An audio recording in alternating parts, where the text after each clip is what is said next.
ဆောင်ရတဲ့ချိန်အခုလိုမြူနှင်းတွေတဖွဲပွဲကြတဲ့အချိန်ရောက်မလာသူရဲ့ကြတော့လေမကြီးမရနေပဲလမ်းခွဲခဲ့ရတယ်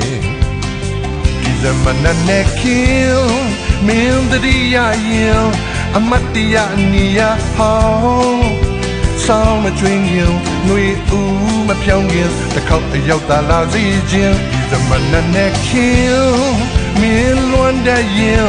အမတ်တရားနီယာဟောင်း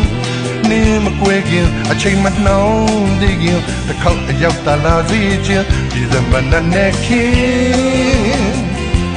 နနဲ့ခင်